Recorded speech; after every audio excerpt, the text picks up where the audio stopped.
Good morning, student. I hope you are well and safe at home. So, children, today we are going to take up the topic that is chapter number 3, the basis of human behavior. So, in this chapter, we are going to understand about the evolutionary perspective and the basis of human behavior. So, there are two bases, that is biological and culture base. So, children, the base means our behavior is the product of biological process and culture factor.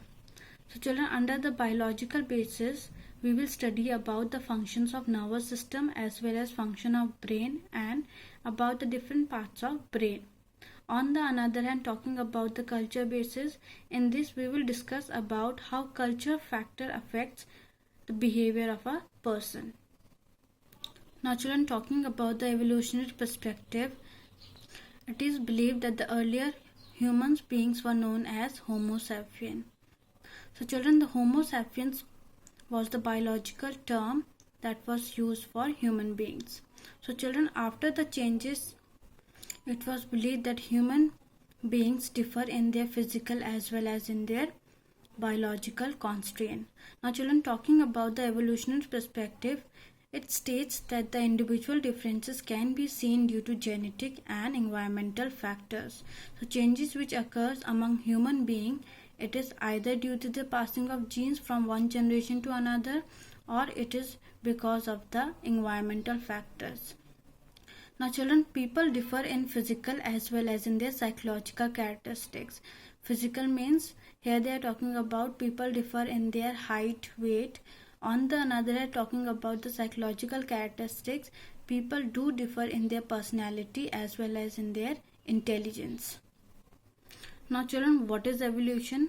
Evolution is the process of biological change by which species of organisms change over time. Evolution is a central theme in all the field of biology today. Now children, if you look at the picture, earlier the human beings were not able to walk upright straight. These changes could be seen as gradual and orderly that occurred due to evolution. Now children, the evolution which occurs, it occurs due to the process of natural selection. Now let us know what is natural selection. Natural selection leads to the evolution of new species that are effectively adapted to their environment.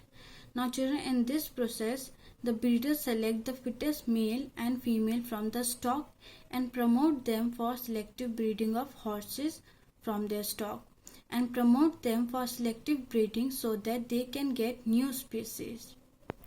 Now children, if you look at this picture, the breeders select only the fittest animals. So children, this breeding process is not only done in a particular environment, but this breeding natural selection process takes place in different species also. Now children, after a period of time, it was noticed as modern human beings differ from their ancestors. So three changes could be found in their physical appearance.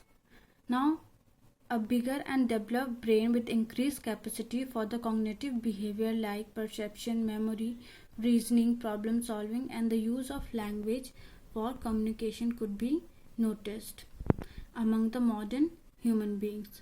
Secondly, their ability to walk upright on two legs, and their ability to walk as well as their ability to use their free hand with a workable opposing thumb. So all these changes could be seen due to the evolution.